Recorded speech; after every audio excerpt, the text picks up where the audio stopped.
Hello everyone, welcome back to our channel. Today we have a story that is both harrowing and inspiring, a journey from the depths of darkness to the light of hope and faith. This is the story of Yaron Avraham. Yaron Avraham was trained in a jihadist mosque to crave death, but he chose a different path. He was just a child when his sister became the victim of an honor killing by his brothers. Soon after, he was thrown into a jihadist boarding school in Gaza that trained young boys to become shahids or martyrs. Today, Yaron Avraham is a full-fledged Jew with a powerful wake-up message for his fellow Israelis, urging them to acknowledge the dark side of their hoped-for partners in peace. In the original script of his life, Yaron was supposed to be one of the Nukhba October 7th terrorists who went on a heinous murder rampage through Israeli border communities. At the age of 9, he was sent off to one of the most extreme mosques in Gaza, where he underwent intense brainwashing by Hamas to hate and destroy Jews. But in a surprising twist, this boy, trained to become a shahid, ultimately became a Jew himself. Today, Yaron knows that even those who find themselves in the darkest places can turn their lives around and embrace the light. The skull cap on his head and the words of faith and hope that come from his mouth belie the fact that Yaron was born 46 years ago into an extremist Muslim family in the mixed Jewish-Arab city of Lod. While his family members were Israeli citizens with all the accompanying perks and benefits, his financially well-off parents were leaders of the Islamic movement, where hatred of Jews and the state were integral to their worldview. Even though it's a mixed city, there is still a very strong clan presence, which means there's a lot of Muslim infighting and gang warfare, and strong Muslim anti-Jewish feelings, Yaron says. Ours was considered a well-heeled family, but at the same time we were raised with very hateful anti-Jewish feelings. From the speeches in the mosques to the conversations on the street, Jews were considered, quote, monkeys and pigs, even in our cultured circles. Yaron, whose original name was buried with his former identity, was the 12th of 18 children. Yet looking back, it was anything but a happy childhood. He recalls that as a boy of 7, he'd get whipped if he didn't show up at the mosque for noon prayers. In the afternoons, he was a carrier for his brothers who were selling drugs on the street. When he was 9, a family horror story changed his life.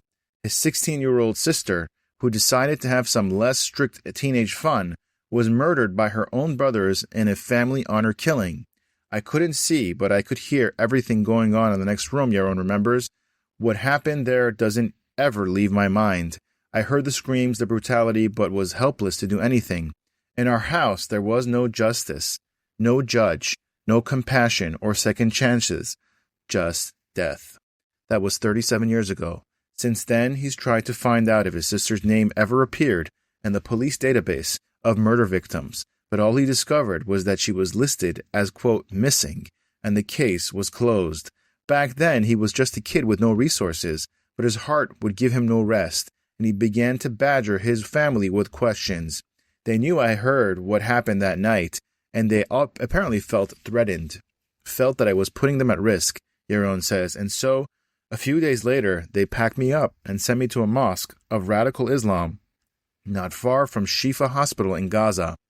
I don't know if they knew the level of education in this mosque, or if they simply wanted to get rid of me, but I found myself in one of the most extreme mosques in Gaza, whose goal was to prepare me and the dozens of other boys there for a martyr's death.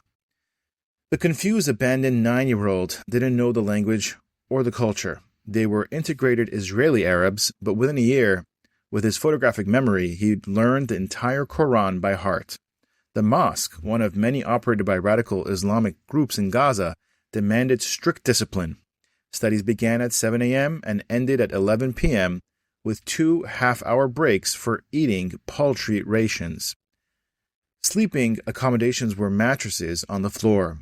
From morning to night, we learned only about the superiority of Islam, about Islam's role in the world, and about how we are supposed to do everything possible to live in a world where Islam rules and that is cleansed from infidels, Yaron says. Most importantly, they were taught to embrace death. It was a cruel, difficult education, Most of it centered around death and murder, Yaron remembers. They'd wake us up at night and tell us in our sleep who the Jews are. That they're a cabal of vampires, bloodsuckers, robbers, and murderers. Somehow, though, they never got to our mosque, and that they're the source of all evil in the world. And every morning, he continues, we were forced to remember that our ultimate goal is to return to the ground. We were constantly taken on walks in cemeteries and had these rituals where we would lie down in fresh graves in the middle of the night while our teachers would stand over us reading verses from the Quran so that we would experience the feeling of our soul ascending to paradise for its great rewards. They would take us to see terrorists killed by the IDF, many of them suicide bombers whose bodies were no longer whole, and we would kiss their hands and their feet to get inspiration, to not be afraid of death, but to actually embrace it, to want to be killed like them.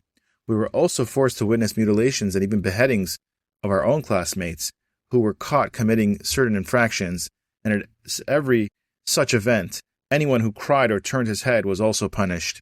It was perceived as solidarity with the sinner. To normal people, this all sounds very extreme, but we lived in an environment of death.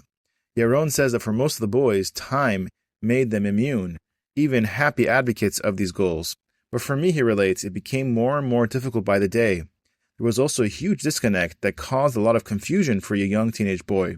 On the one hand, they teach you that all the pleasures in this world are forbidden, that you need purity of thought, and on the other hand, they're constantly tempting you with all the material rewards that await you in the next world. At a certain point, I couldn't take it anymore. One night, Yaron climbed into a grave as per the ritual, but in contrast to his friends who'd experienced the revelation, quote-unquote, he made a different kind of decision, to leave, to run away. Today, he has just one more explanation for that. His soul, that was together with the Jewish nation at Mount Sinai, was calling out, although it would take him nearly 2 more decades to figure that out. On a tangible level, though, he had another explanation. I never wanted to be there, he says. In contrast to the Gazan children who know no other reality, I knew a totally different reality where a kid goes to school and plays ball. I despised my brothers for bringing me there, and I constantly yearned to run away. Also, I actually knew Jews. Even though they were vilified in the mosques in Lod, they still lived around the corner from us, and they were actually pretty nice neighbors. So that also raised question marks that turned into mistrust. But escaping was impossible. He knew that if he'd be caught, he'd be imprisoned at best, beheaded at worst. At that point, though, it didn't really matter. Life was no longer important to me. I had reached a state where I decided that death was better, he reflects. The next day, he acted impudently to his counselor, which didn't pass unnoticed. The punishment was 60 lashes. They lashed me all over my body. I screamed in pain, but the screaming only encouraged them to continue. When they were done, they grabbed me like I was a sack of potatoes and threw me outside. There, with my bloodied body searing in pain, I discovered that for the first time since I was exiled to Gaza, I was suddenly free. Somehow, the 14-year-old managed to get to his parents' house in Lod, but it wasn't a warm welcome. His brothers were angry that he had escaped, and the next phase was not long in coming. He was sent to another boarding school, this time in Yatta, a village near Hebron. He spent the next 2 years there, in conditions that were a bit better than those in Gaza, although the program was more or less the same. By the time he was 16, more mature and more determined, he decided to escape again. One day, as the group went to Hebron, he slipped into an alleyway and disappeared. I flagged down an Arab taxi driver, sold him a story, and he took me to Lod, where I left him waiting for payment, he relates. I guess he's still waiting. This time around, the family found a different person, someone who'd learned a lot about life, and who they realized would go to the police with information about the murder and the family's criminal activities. They tried to calm him down and took him back in, but Yaron felt like a prisoner in his own home. Near the cemetery was a kiosk, managed by a Jew, Yaron recounts. He saw me, this neglected, miserable-looking kid, and began to talk to me. I sat with him for 2 hours and cried like I'd never cried in my life. I told him my whole story, and the man who understood Arabic, maybe from so many years of living in Lod, maybe from his army service, listened to every word. For the first time in my life, Someone was listening to me and wanted to help. To this day, Yaron doesn't know the man's name, but he says he owes his life to him. No one can help you here, the man told him. Go to Eilat, where you can start a new life. It was 2 a.m. when the man took him to the Tel Aviv bus station, put him on a bus, and gave him a wad of cash to make a fresh start. Yaron was on a bus to Eilat, alone, abandoned, and yet knowing that this time he was really traveling towards freedom. From the moment I got there, I stopped speaking Arabic. I began to learn and speak Hebrew. I spent my days on the beach and slept wherever, worked at random jobs, and asked people for food. I was there for about 6 months until I met Uzi Sadeh, who worked with the youth movement Hanoar Ha'oved Halomed and helped kids on the fringe. Uzi introduced me to his brother Rami, who was at the parliamentary aid of Benny Temkin of the political party Meretz. They both took me under their wing and helped me in any way possible. They got me into a hostel for at-risk teens in Tel Aviv and even took care of getting me a stipend to finish school. They knew I was an Arab. Maybe it was part of their coexistence agenda, but they saw I wanted to make something of myself. Once he turned 18, Yaron decided that the way to repay his Jewish benefactors was to enlist in the army, although he was initially rejected. After much persuasion by Temkin, who became his official custodian and accompanied him to the recruitment office, he was finally accepted and says the day he put on an IDF uniform was one of the happiest days of his life. Yaron doesn't give a lot of details about his army service, but shares one incident that was transformative that made him think about the sanctity of life instead of the sanctity of death. My commander was explaining the protocol for when someone suspicious approaches. Yaron relates, what he basically said was, first you yell, stop, then you shoot in the air, then at their feet, and if they kill you, you're allowed to shoot them. I laughed. What kind of suicidal strategy is that? He told me, we're Jews. We don't kill people. At that point, it got me thinking, one day I want to be part of this nation. After the army, Yaron returned to Tel Aviv. He totally distanced himself from all things Arab, immersed himself into the Israeli social scene, and felt like any secular Israeli. He studied to be a chef, worked in the restaurant industry, and was making good money, yet something was missing. I was no longer Muslim, but I wasn't sure what it meant to be Israeli, he reflects. One thing was missing, although I didn't know it at the time. My soul was thirsting for a connection to God. Now, Tel Aviv isn't exactly a spiritual city, but wherever Jews are, there's something spiritual. I didn't know what the Sabbath was, but somehow it spoke to me on the soul level. Somehow it seemed familiar. Yaron had a friend from the army who had become a Baal Teshuvah, meaning he repented, and was recently married and living in Tel Aviv. He invited Yaron together with some other friends for a Sabbath meal. I came there thinking it was a regular Friday night supper, and I was stunned.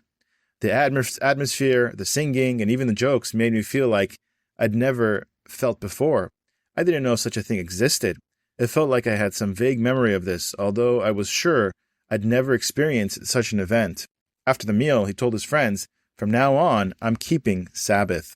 I know it was crazy, but really, since that week, I basically kept Sabbath. I just wanted to keep recapturing that feeling.